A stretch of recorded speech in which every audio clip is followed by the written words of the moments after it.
Well, I don't want to be the guy who puts the pin in the balloon. But we do have some bad news today. Really? Horrible news for us. Really sad. And I do want to get out of the way. I want to make sure that we pay a little tribute here today. So I got Paulo on the phone, and he's got something he needs to share with us. Go ahead, Paul. How are you, pal? Yeah, hi, guys. I did email Fez last night, and as Fez know, I hardly ever email you guys and bother you. You know, we just talk on the air, and that's always been the thing. But I knew it was his birthday today, and I told him, you know, just enjoy your birthday, enjoy life. And so I didn't want to bring anything down.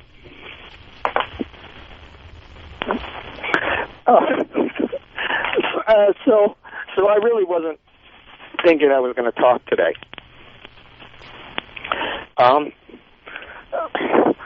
So I'm okay. Yeah. Anyway, I'm putting together a memorial service for Gail. We lost Gail, Fezzy. Gail O. Gail O. Paulo's wife passed away. When was it? Yesterday, Paul? Yeah, it was Wednesday morning. Wednesday morning. Yeah, so but it's going to be in a few weeks because I was even trying to make it for her birthday, which is like April 27th, but I'll probably be April 14th on a Saturday at a Corpus Christi church in Temple Terrace, Tampa area. Mm-hmm. And, you know, I mean, there's so many thoughts swimming around in my head. I really can't get a handle on any of them. I know, buddy. Paulo, can I tell you something, pal? And, I mean, we got to be, you know, we had so much fun with Gail, especially over the past couple years. But she really was a person that was in a lot of pain, Paul. All the stuff aside. And you stayed with her for 30 years, you know, and you dedicated your life to her life. And I know it's going to be really, really rough for you. But I don't think you could have gave her any more than what you gave her, Paul. Well, that's probably true. But, you know, still in all, I failed her nonetheless. No, you didn't, buddy. No, you did not fail her. You really didn't, Paul. No. You were there for her. I understand I was there for her. And, I mean, you know, obviously, strangely enough, you know, I did tell her, you know, recently, obviously, that enough was enough, that her life had been too out of control for too long. And the strange thing about it is that in the last few weeks, I've been with her trying to really pull her together, and she has, I mean, she'd never have been 100% because, you know, the drugs had worked the effect over the years. Right. But the fact is that spiritually, she was at her highest point in her entire life. I mean, she was really very hopeful. I mean, and she knew I was not hopeful about anything because obviously things have been going down for so long. But she was. Uh-huh. Well, you know, the other point is this, too, Paul. No matter what happened, you always had help for her. She always had doctors. You would take her back and forth. And, I mean, we know that she suffered. You know that she suffered. And the odd thing is, about the time where you kind of forced her hand, I never remember her being as lucid as she was on the air like the past 6 months. She was more conversational than ever. Exactly. I mean, you know, clearly she could have died in a complete, angry, confused state, but honestly, in the last few months, in the last few weeks especially, she really has been in the best frame of mind I can even imagine her. And she had surgery on Tuesday because it was complications from a screw they put in, and when she'd gone into the Baker acting for a few days, the doctors looked at it and they could see that it was starting to jet through the skin, not all the way through, but you could see the indentation, and so they had to go in, and it turns out that the screw shattered in surgery. Now, that's probably not the reason all of this happened, but, you know, it probably just a whole bunch of complications and confusions on her part. You know, she might have overreacted to the whole thing, and so, I mean, you know, we're still trying to figure it all out. But yeah, you don't know. She had low grade pneumonia at the time, so you know, she was never in the best of health. Right. Yeah. But I mean, honestly, I feel that somewhere along the line, you know, I could have done something that might have turned her life around, and I kept trying and trying, but I never found the right key. But you know what, Paul? You might have kept her around for 25 years longer than she would have been around. I know there was plenty of mornings where, you know, you had to call an ambulance or whatever. But I know you're going to miss her terribly. I really do know that you guys had this thing going back and forth, whether you were fighting or get along, that it would always crack me up. And the fact is that she really was an amazing person with actually a fairly high intellect, and she has been working on a book that I've been pushing her to do for the last 4 years, and she's been doing a lot of writing in the last number of months, and, you know, I'm going to try and deal with all of that in the next, you know, number of months and see if I can pull that together. So do you got somebody helping you get all these arrangements together? You've lost all your family now, huh? Yeah, well, actually, there was all of this talk in the last few weeks of her going up to see her cousin and staying at the family farm up in Saskatchewan. Mm-hmm. And so we had kind of pinned, and that was really giving her a renewed sense of, you know, turning everything around and going back to her childhood and all of that, and making her very happy. So there's that family, you know, and we'll talk to them. And, you know, I think she was happy. Well, you know, oddly enough, Earl went and grabbed this. It's only 38 seconds long, but Fez, this is the last time you and I had talked to Gail. It's when Paulo came back to us, and she gave us a call, and it was right at the end of the show. Right. Get Paulo back. I got him back. Yes. Yay! Who's the big winner? Gail-O. Gail-O's the big winner today. Gail's the big winner. 8 months from now. The big winner. They're looking up. They are. You know, I think this is going to be the best summer ever. 07. I think it might be too. Yay! Gail-O's the big winner. Hey, I wasn't going to let him go after 31 years. No, you won. You're not going to wash that man right out of your hair. Yeah. So, Paul, she was, you know, despite all the craziness, and all the craziness was there, you guys loved each other. You had that. Yeah, and, you know, frankly, guys, she was enormously charming. The problem with the relationship with you guys over the years is that I was kind of everything to her, and she was jealous of you guys. So But here's the thing, Paulo. Like in wrestling, we enjoyed that. Yeah. We always love having that nemesis role and sitting there and tweaking her until she finally snapped at us. And then when you guys had problems, she started to lean on us and call us all the time. It was hysterical. It was the absolute best, Paulo. I know. It really was, because, I mean, she would get to the point where she was calling the cops on a radio show, you know, and it was just, and I'm just, hearing that tape, I'm honestly so glad that she had, like, a happy moment with us. Yeah. You know? It was almost like the closure with us, you know what I mean? Exactly. It was, you know, here's to a great summer, you know, and... I know, and she really was. She really was very happy recently. And, I mean, she had never been a person who was into God, and I'd been pushing it for the last few years, and it started to take hold more and more. And I mean, now she was just, like, talking to God constantly. Right. Most of the time, that was us. That was just us answering it. So, you're going to be okay? You got some help here, Paul? Yeah. So like sure? I said, I'm going to... Well, you know, yeah, I'll be fine. And like I say, I'm going to try and put something together for the 14th here at Temple Terrace, Tampa area, you know, and the Corpus Christi Church. That's what we're shooting for. And, you know, believe me, she has an enormous amount of friends, but she was the kind of person who would be very close to people and then push them away. I mean, you know, obviously, right, yeah, we know that. Yeah, she had a lot of problems, and, you know, and obviously, what my feeling is that somewhere along the line, if I had devoted more time to making her successful, maybe she could have gotten a handler or a spiritual advisor or something. Seriously. At no point should you look back on this with regret. You guys had a great, crazy run for 31 years. And I know that, you know, you have every right to be sad and you have every right to mourn, but you couldn't change any of that and you wouldn't change any of that, you know? Yeah. You were the Battle in Bickersons. It was the best. You did everything that a guy in that situation was going to do. You did above and beyond, bro. I know.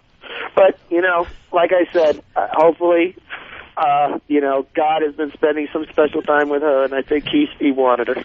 Look, Paulo, you were in the Battle in Bickersons. You always do that line, your life's a movie. Your life was a crazy movie. It was insane. Every time we checked in with you, it was like checking in with fantasy people, where people would always say, is that a bit between... Yeah. We couldn't even... Matter of fact, we never even had Gail ever on the air that much until XM, because we had to dump out constantly when we were at NEW and JFK. She was extremely full. I mean, obviously we got her off the alcohol recently too, which helped enormously, because you mix alcohol with some of those drugs, and sure. You basically have a demon from hell. Well, and also to everyone else, because my doctor told me this before when I was detoxing, that you can do a lot of pills and maybe not overdose, but sometimes you'll do like a couple of pills and have a drink. And it's almost like a match in the kerosene. You have to be very, very careful mixing alcohol with your barbiturates. Yeah, well, there's no question that she was riding that dragon for a long time. Years. I mean, she dodged that bullet for decades. As long as we knew her and you. I mean, because there were times she would drink so much and take so many pills, you would just basically think she was indestructible. All right, so. Paul. If I don't want to give you the whatever you need gimmick, but a lot of people love you guys and got the biggest kick out of you. I swear to you, I have more people ask me if that whole thing was an act than anything else. All right. Because you guys really did. You were living high in the on the edge. Fuck James Dean. It was Paulo and Gail who really turned their back on society and lived the wild life. That you guys really were out there. Yeah. So, enjoy that, man. And obviously, don't beat yourself up, Paul. Obviously, a lot of the early Florida years, I'm not sure how many people are still hanging around from those days, but if they are, I am. I'll be happy to see them down here. Sure. We'll get the word out, Paul. Yeah, feeling for a friend. All right, my friend. All right, baby. Take care. Take care, buddy. Okay. All right, bye. All right, there's a guy with a broken heart. Yeah. But we lost Gail, Paulo's wife, who has just been, we've done the craziest stuff with. Earl, did you said you grabbed something for them? Yeah, it's not, unfortunately it's not finished yet. Okay, so you got nothing? No, I don't have it yet. When were you going to let me know that? I thought I told you this morning, but unfortunately I came in here with 3 minutes past the time the show started this morning. So you and I never had a conversation. Yeah, it's not done yet, unfortunately. This is why I try to say Gail O is the lucky one. I'm left behind with Earl. Sure. Gail O is off. She's hanging around with Angel producers today. So he says to me last night, I'm putting together something nice for Paul. It's not done yet, even though we just sat there and talked to Paul. And you heard how broken-hearted he is. Yes. He would like to have had something nice. Yeah, I mean, it was just a major problem that happened last night. I had to finish mix, and then unfortunately I had a breakdown last night. This is lovely. This is the tribute, actually. It's just the Earl excuse. Could be the tribute. No, I feel awful about it. I mean... You should speak at the funeral. I worked really hard on it, and then it just obliterated on me. Why don't you do that? Why don't you put some music behind you saying you worked really hard on something that didn't come out? I'll fucking put that in a little package, and I'll mail it to Paul. And they can play it at the church, at the Temple Terrace Sisters of the Poor. No, but something that I was really working hard on, and then I just stayed really late working on it, too, and it just zipped out on me. I had a problem with it. Mm-hmm. Why don't you do this? I'll put you in charge of getting the coffin. And I guarantee you, we bury that woman in a hefty bag. Because you can't be fucking counted on. I've never heard anyone show up at the tribute with an excuse. Here's an empty crock pot. I meant to put chili in it. And he says to me yesterday, he goes, I'm going to put everything together. He says it's going to be lovely. Don't worry about it. So I don't think about it again. we talked to them. I don't get any note that says I don't have the tribute. So do you have anything for them? Outside of that, no, I don't. Outside of what? Outside of that tribute I was putting together. So that's not here. It's not here, no. So outside of nothing, you have nothing. Mm-hmm. Here is our friend Fred from Brooklyn. Hello, Fred. Hey, Fred. Hey, guys. I was going to say happy birthday to Fezzy, but I got to tell you, I've always known she was mentally sick, but I never knew she was so physically sick. And last time I spoke to her, I'm telling her about her husband, his husband's new floozy and everything like that. I really want to send condolences somehow. Yeah, I understand, Fred. Let's just face it, Fez, the birthday party's over. What are we supposed to do? I guess so, yeah. Everyone get out. Get out and take your gifts with you. Well, not the gifts. You can leave the gifts. You just look at your giant Fez dispenser. It's Spider-Man and it's huge. I feel so bad for Paul because he was, we heard, what was going on in the past few weeks and months. Mm-hmm. But for so many years, he absolutely tried. He tried at the end, too. He sent his girlfriend away, and he went back and lived with her. He was going to try to get her all fixed up. I mean, he absolutely tried. And, not to say that this is a good thing, but she had so many problems. Yeah, she did, but she's...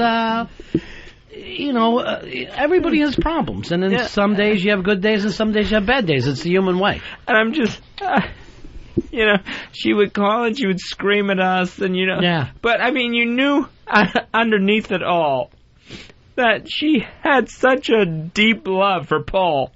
That she really, really loved Paulo, and. That, to me, was the first sign of her illness. That's when I knew. I said, something is deeply disturbed about these people. But as mean as she was, in the times we heard her here on XM, it was... You knew she wanted something better, and my point is, I just hope that poor woman has some peace today. See, I go just the opposite. I hope she's on a flying rage up and down through heaven, taking everybody out, screaming at Jimi Hendrix and Isaac Newton, "You're an asshole!" That would be her, yeah. That is the thing, obviously, this is always this weird fringe fucking gig that we have, and we're eccentric people, and we tend to attract eccentric people to us. But I always do like that thing that we always invite everyone in, right? So that you can have this person like Gail O, who it's almost like your family. You got Paul, who was always inept as a thing. She's yelling at him. Our show sucks, and yet we're all together. Yeah, for. Jeez, it went on over a decade. So, to me, that is the thing that I take from it. Like, you don't know why people are in your life. And at some point, on the weirdest, most possible level, that they kind of played this story out in front of us, you know what I mean? And it really, over the course of, Paul leaving her and her being so angry, and then kind of reaching out for us, for friendship, and us playing the gimmick. Because she never liked us before. So we did the we hate Paul Carney move, you know what I mean? Yeah. That was just a straight wrestling move. And the whole thing, of course, it's showbiz and it's theater. But at the central core of that, there was a love story going on of something. And Paul really also, no matter what was happening, she spent hundreds of thousands of dollars. He kept coming back. Even though he no longer wanted to stay, he didn't want to leave her alone. It was never a thing of anger to the point where I want you out of my life. It really was an interesting thing. And Earl has put together a fabulous tribute to the two of them, along with the Frank Sinatra song. What do you have, Earl? It's not done yet. How do you feel today? Do you feel like you let Paul down? You let Gail down? I feel happy. Do you feel like it's something you could have worked on for the last hour and a half and should have worked on? Well, yeah, but I even lost it. I even had a working template. It all got lost. Yeah, but I'm saying in the last hour and a half, you could have put a plan B together for them. Because I told you I was going to call them today. Do you feel like you could have jumped in and been part of it, part of the team? I mean, I could have worked on it in the next hour and a half. It still wouldn't have been... It would have been something. Not the grandiose idea that you had, not the fucking film Titanic that existed in your mind, but maybe just a little something. It would have been something for Paul because, Ronnie and I have known him for years, and he did battle with his own mother. Yeah, she used to yell at him. Her parents used to yell. His in-laws, both of them, would just scream at him. His father-in-law would call him the village idiot on the air. Mm-hmm. And whoremaster. Oh yeah, he was the whoremaster, and of course we all know what Gail did to him, on the air and in real life. Yeah, but this thing started out for years with his parents yelling before Gail did. She used to be too shy. And after they died, they left the mean temper to her, and she picked it up to make his life a hell. And I just feel, despite everything that this guy's gone through in the past 30 years of being married to her, I feel so bad thinking about this guy. He's there alone. Mm-hmm. No, they're all gone. He's never been alone at all. And now he is. Despite everything that happened, everything everybody heard, he's there by himself. And I feel bad for him. I call it a moment's peace, but that's me. Don't worry, he's got a little friend. I know he's got a little friend. He waited 30 years to step out, but he's been known to cat around a little bit. Yeah, I just, even with that, the guy just doesn't know how to be alone. No. He doesn't know how. Well, he's, not 100% alone. He's got friends, he's got all of us.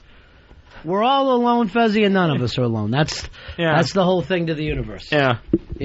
As long as we got somebody like Earl to give us a beautiful, fitting tribute, now he's left completely. Where's he off to now?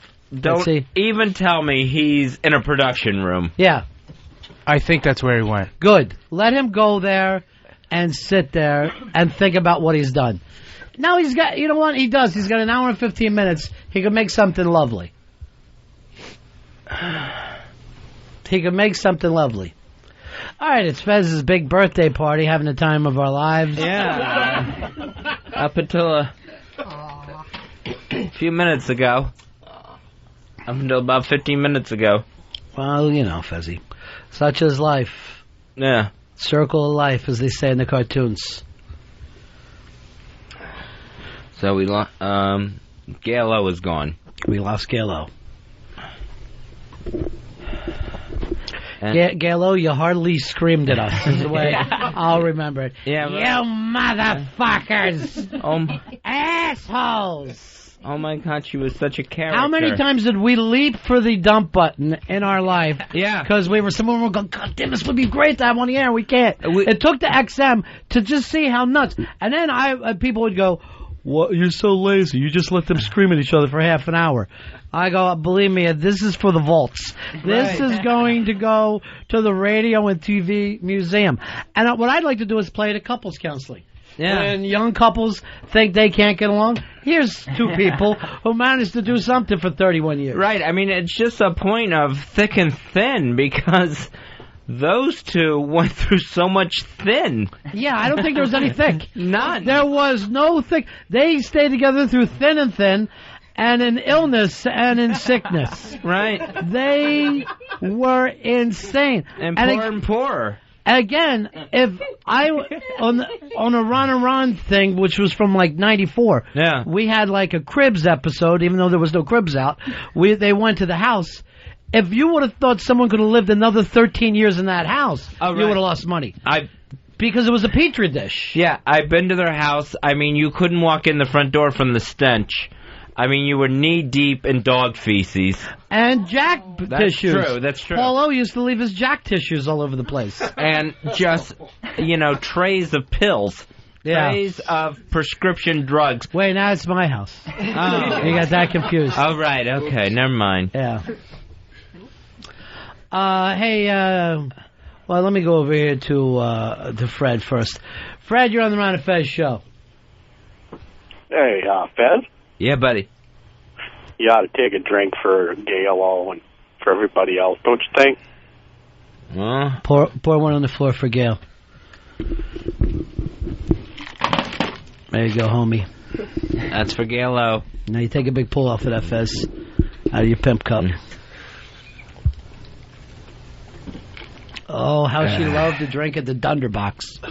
You're supposed to take me to the Dunderbox. She would. He used to have to take her to a German bar in the mall, or he would take her to. What the hell is the name of the Busch Gardens? Yeah. They had a brewery, so she signed up and could go get there and get free beers. It was near their house. Yeah, in Tampa, Florida, they lived basically across the street from Busch Gardens. And although they wouldn't spend any money on cleaning up the house, anything else, taking the dog to the vet, they would get season passes to Busch Gardens. So the two of them could walk across the street. I swear they never went on a ride. Yeah, I swear that's why they bought that house, because it was across the street. And not far from the Dunderbox. Yeah, across Busch Boulevard from Busch Gardens. And they would go in, and they would sit there in the beer gardens and just get free samples of beer that you can get at the theme park. And it was almost a daily occurrence. Mm-hmm. When he wasn't dropping her off at a mall bar. Right.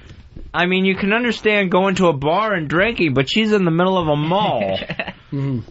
Just down in German beers. Jason, you're on Ron and Fez.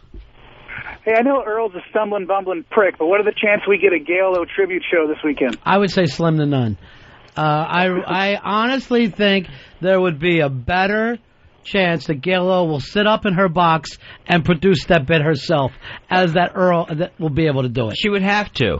I will say that we honestly do have a better opportunity now that Gail-O will rise 3 days later and come back here and produce the show.